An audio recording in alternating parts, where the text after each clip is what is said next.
parents. My name is Kristen Bobovec, and I just wanted to reach out to you guys. First of all, I just want to give a shout out to all the parents out there that are doing an amazing job of being teacher, parent, spouse, working. Everything that you're doing right now is just to be commended of you. And so I know that your teachers of your kids truly miss them and can't wait to be back with them. We're not really sure when this is going to be over, so I had a parent last week who reached out to me and said, you know, I'm in touch with the teacher. The teacher's doing an amazing job of giving me the curriculum of things that we need to be doing at home, meeting with my child, meeting with us as parents, but I just feel like I'm missing something. Nothing against the teacher, nothing against the district, but just felt like she was missing something. This particular parent has 4 kids, all ages 5 and under, including twins that just got out of NICU. And then she has a 3-year-old, and then she has a 5-year-old. So she feels overwhelmed, but at the same time, she is trying to do what is best for her kids. And so, most importantly, her 5-year-old is who she's focusing on because she's in school. So during this time, obviously, she took over as teacher. And so she reached out to me and just said, hey, Kristen, what are some things that I can do to make this a little bit more exciting, probably more like what my child is used to in school because the teacher does such an amazing job. And so I was giving her a few tips, and I thought, you know, she said, there are so many other parents out there that want to hear this. So I was like, well, I'll just make a video and I'll send you the video and you can share it with other parents. And so that's what this is about. So this is for you guys as parents, as teachers right now. And I just want to give a few tips for things. This is probably more geared towards definitely pre-K through 2nd grade. But if you have a 3rd, 4th, or 5th grader that is struggling or striving, then maybe some of these tips and tricks will help you as well. So let's get started. One of the first things I want to mention to you is one of the things that you can do is, well, most importantly, is reading to your child. Reading to your child is probably the most important thing that you can do right now. And if it is all you do, like that is top notch what you do with your child is read to them. Talk about the story. Talk about the meaning behind it. You can ask comprehension questions with it, but just enjoy reading with them and talking about the story, talking about the pictures, talking about what's going on in the book. So that's number 1, is reading to your child. You can also read with your child and then by your child, which means your child is reading to you. And I will get to those 2 other ones in just a minute. But before we do that, let's go ahead and talk about another thing that you can do.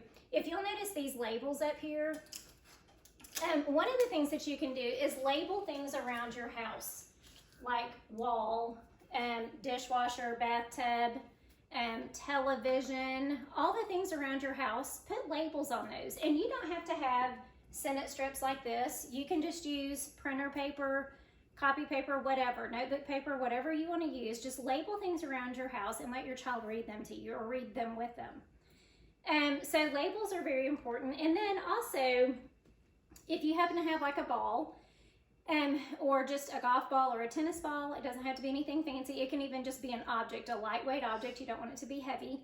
You can sit with your child and play some phonemic awareness games. Phonemic awareness is manipulating sounds in the absence of print. So there's no print involved. So these are just games that manipulate sounds. For example, you can take a ball and say, my ship is full of cheese. And working on rhyming words, you can toss it to your child and they have to say, my ship is full of peas. They'll throw it back to you and you say, my ship is full of keys, and continue doing that. And then you can change the word. So you might say, my ship is full of bats. And then you toss it and they say, my ship is full of cats, and so on. If that seems too easy and your child knows how to rhyme, then obviously you can make it more difficult, or you can change the activity. You can do what's called onset rhyme games, where you might say, if I say cat without the k, now I have at. So then you can toss it to them and say, if you say chat without the ch, what do you have? And then they'll tell you at. So you can play different onset rhyme games with them. So just having the ball and playing little games like that, where it's wordplay and manipulation of sounds and words, then that is another fun and important activity you can play with your child. Another important thing is playing any type of games or activities with your child that has to do with their name. So for example, this would be for my child, Eden. And I would have her name written here on the envelope, and then I would have a sentence strip or just a piece of paper where I write her letters, the letters in her name, and I jumble them up, and she has to put them together in the sequence of her name. Now, if they need their name in front of them as a model, you can do that, or make it more difficult by taking that away and have them do it without their name in front of them. You can also add the last name, or you can think of friends' names, brothers and sisters, or whatever, and so you can play different name games besides their own. So anything that you can do with the name is, the child's name is really important. You can also have them write their name on a little Magnadoodle if you happen to have one of these at home, and I know a lot of kids have these at home. If you have Play-Doh, they can make their name with Play-Doh. If you happen to have any sand, when I was talking to the parent, I was like, you probably don't have any sand at home. She goes, yeah, we do. So if you happen to have some sand, then you can also have your child write their name in the sand. This happens to just be colored sand, but it doesn't have to be colored. So again, anything with their name, they can make it with magnetic letters if you happen to have those at home as well. Another thing that you can do with your child is you can create a word wall, and this is just a personalized word wall. If you have space in your house to do a large word wall on the wall, go for it. But you can also just use a file folder. I happen to have these stickers that I got at Mardell's years ago, but they actually still sell them. For $2.49, you can get 6 sheets, but you only need 1 sheet. If you don't if you can't order those online or can't find those, then it's okay just to write the capital A and lowercase a, capital B, lowercase b, and so forth. It does help to have a picture link.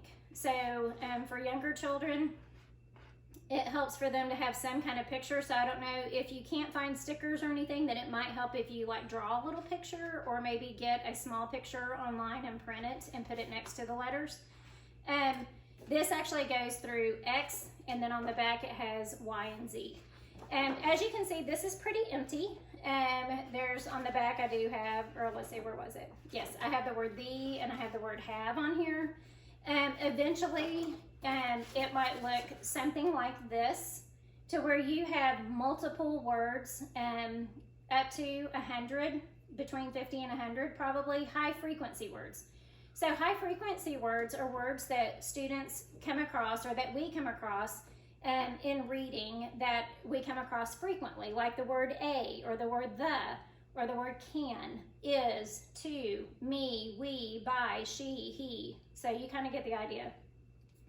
If you're not sure about what high frequency words are or what's appropriate for your child, you can actually Google high frequency words for first graders or high frequency words for kindergartners, and you'll get a list. Or you can do fry words, or whatever you want to search for. You can find the top like 100 words that are appropriate, especially for your child's grade level.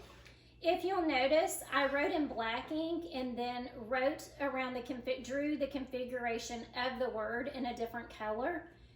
The brain remembers patterns, and so if it sees the outline of a word in a different color, then that's just a way to differentiate that word from another word. So this is just a way for your students. There's lots of activities you can do with this. This is an activity that will help your child read, write, and spell high frequency words, and also use these words to help them get to other words that they may not know how to read, write, or spell. A real fun activity you can do with this, if you're like, well, what all do I do with this? I can explain more about that with writing and how you would use this, but also a game that you could play. You can just get if you Google bingo, blank bingo template, you can find a little bingo board. There's tons of them out there. And you can have your child write some of these high frequency words in the boxes. And you, as a parent or siblings or however many people want to play, they can do the same thing. You just write them randomly in the boxes. And then someone starts calling out the words that are on here. So it might have to be someone who's not playing. And then you can play bingo with those high frequency words. So students love to play that. And it's the word wall can be beneficial for many things, and I'll kind of talk about that as I go as well. Another thing that you can do is you can make an ABC book with your child. So if your child knows all of their letters, then you may not want to do this, but in talking to the parent that I was speaking to, she was like, well, my child knows all of her letters, but I think this would just be a fun activity for us to do. And I was like, absolutely. And it also helps to have it because when they're writing, you could always say, oh, that starts like cat in your ABC book. So it becomes a way to link for sounds. So if you're wondering what letters to put in here, a good place to start is, do they know their letters in their names? If they don't, that's a good place to start. Or you can also just Google letter identification and then click on images, or even just putting letter identification. You might come up with a little chart that looks something like this, where the letters are random. If you print 2 of these, you can use one as a recording form where you check as they go across and they say the names of the letters for uppercase and lowercase. And then they have one in front of them where they're going across telling you those letters. So then if what you can do is you can take, get some little rings and get just copy paper and cut it in half to where it's this half size. And then you can create pages for each of the letters. So what you would do is you would write the uppercase and lowercase letter of the ones that they know. So let's say that they know all the letters in their names, in their name. You would put these letters in order of the alphabet, not in the order of their name. So, and then what you would do, you can either Google like words that start with the letter A and click on images, or you can pull out some magazines that you have in your house and find things that start with the letter A. You only need one picture. Make sure your child tells you what that picture is, because if they point to this and they say this is a man, then they're going to say a man, and that's not what you want. So make sure that if they say this is an astronaut, that it's correctly identifying what that letter is. So you're going to go through and let them pick pictures of the letters for the letters that they know. You don't need to put the letters in here, the pages in here that they don't know. So that's why you have this on rings, because you're going to add to it as you go. So if they only know 5 letters, you're only going to have 5 pages in the book in the order, in ABC order. Okay, so then they're going to read it like this: A astronaut, B C cup. Okay, they don't need to say the sound, and you don't want to say A is for astronaut, because is for is not written here. So we want it to just be A astronaut, B, and so forth. Now, you want to go ahead and add 1 or 2 letters that they don't know in here as well at the same time, because that's going to help take away any confusion or any frustration of letters that they don't know, except for 1 or 2 of them. And so then once they firm up or learn those letters, then you can add 1 or 2 more. Then once they get that, then add 1 or 2 more. And eventually they'll know all of their letters. Okay? So this is a great activity to do with your child. And they have fun doing that with you, because they get to pick out the pictures as well. Another thing that you can do with your child is you can also practice those letters in the same way. Like if they don't know those letters, they can also practice word wall words, high frequency words, their name, anything on those mediums that I showed you earlier, the sand and all of that, the Magnadoodle, Play-Doh. If you don't have, I'm sure a lot of parents do not have these, but if you do, if you have like sandpaper letters, that's another tactile way for them to practice making those letters. But if you don't, you can always get glue and make the letter and then put some of the sand on top of it and make your own letters. And the child has fun tracing those as well. Okay, another thing that you can do is anything to do with word families. So our brain remembers patterns, not rules. And so anything that you can do with word family. So let's say that they have can on their word wall. So they have can here on their word wall. So you might take that as the known word. So they know can. And so you're going to have them manipulate and say, if we take away the C and we add F, now what do we have? Fan. Good job. Then have them do that with other letters or tell them a sound and see what letter it would be to make that new word with the word family. And talk about how this does not change. The only thing that changes is the first letter.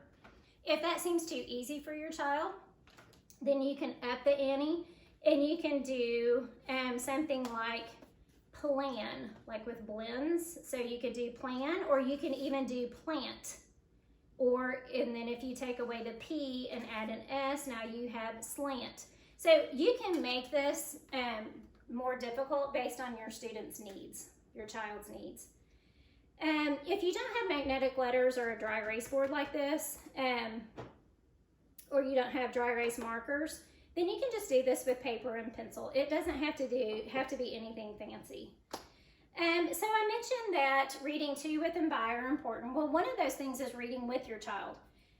So you can do nursery rhymes. A lot of students don't have a lot of exposure to nursery rhymes anymore. It's kind of a lost art. So if you can write nursery rhymes either on, you probably don't have chart paper, that's okay. You can use just regular paper. It doesn't have to be big like this. It can be on small paper. In the classroom, teachers usually use big books or chart paper with songs and poems on them. So if you happen to have some extra fly swatters hanging around your house, you can cut out the middle of those, and you can have students your child come up and find word wall words like me or out or the or to. Or you can make it really small, the cutout, and you can have them also find letters if that's where they're at, if they're not finding words necessarily. But you're going to read this together. And this happens to be Take Me Out to the Ball Game, because this is baseball season, but we're not getting to see the opener this year in the new stadium for Texas Rangers. So you can use a pointer. It doesn't have to be this. It can be a straw. It can be a chopstick. Whatever it is that you happen to have laying around your house. You can have your child point to it. If it's on small paper, obviously, just have them use their finger to track the print. And you can read this together or sing it together. So that's reading with each other. But if you happen to be reading books to your child and they want to chime in and read parts of that with you, then that's awesome as well. So that's reading with your child. Another thing that you can do is you can go to this website, pioneervalleybooks.com, then click on Book Builder Online. You can actually make personalized books for your child. So it's super easy. You can actually do it by level. So if you happen to know your child's reading level, you can put their name in there, and literally within 30 seconds with a click of a button, you can print off a book that's personalized with your child's name in it. And so students love reading books with their names in them, so it has their name in it. And this is by level, which is really nice. Also, at Pioneer Valley Books, they have something called Literacy Footprints. So this provides for you books, tons and tons of books, free to parents, free to teachers, till the end of June for leveled books. So that's a great resource to go to get some of those books. If you choose not to do that, that's fine. You can also take pictures. This one is really old, where we actually took our 35mm film to Costco or Sam's, and they printed the pictures for us. But then you can actually create books. So when you're trying to get your child outside doing things, take pictures of them. Like if they're swinging in the backyard, or if they're swimming, or running or jumping or playing, take pictures of them fishing. And then you can create text that says, Eden is fishing. Now, I probably would cut this to where they see the word boundaries between the words, but then you can create a personalized book for your own child with pictures of things that they're doing with you. So I think I've covered everything that I planned on covering. Another thing that I want to cover is, one of the things that the parent asked me last week was, what do I do when my child makes a mistake when they're reading? Do I just tell them the word? If it's the word pizza, like how am I supposed to tell them to get to that? Do I tell them to look at the picture? Do I just tell them the word? What do I do? So I'm going to do a whole nother video on that, because it kind of has its own, it has its own needs for that. So this video, I didn't want it to go too long. And then I also thought about doing a video on writing with your child. So some different tips and tricks that you can do with your child for writing. So, and that's another place where the word wall would come in. So anyway, I hope this video has been helpful for you, and I hope that there's some things that you can take away from this and do with your child. Keep on doing what you're doing. Like I said, even if you're just reading to your child, you're doing an amazing job. Keep up the good work. I would love to know your feedback. I would love to know different things you would like to see or for me to go into. So feel free to reach out to me, and I'd love to help you out. Thanks, and keep doing the great work you're doing. Hey parents, one other thing I wanted to mention to you was that I forgot about was this. So if you're wondering what this was, students learn a lot from environmental print. So if you have some boxes of products laying around your house, like for example, or you could even do a search online for logos. And so I have Taco Bell, Subway, and Kit Kat. I don't know if you can see, but I've underlined the ELL, the AY, and the AT. And then I have the child go with me and come up with words that rhyme with or have that ELL chunk, the AY chunk, and the AT chunk. So, and then we underline that chunk, and we talk about how that's why they rhyme, because that part of it never changed. Another thing that you can do with environmental print is, I've talked about the bingo board that you can do for word wall words. You can also do a bingo board with environmental print. So you can actually find these and make them smaller, and you can create a bingo board with environmental print. Or you can also create books that say, like, I can read, and this has the picture of the goldfish in it. So environmental print is another great way to teach students how words work. So I hope that tip and trick helps you out, and that's something fun that you can do with your children.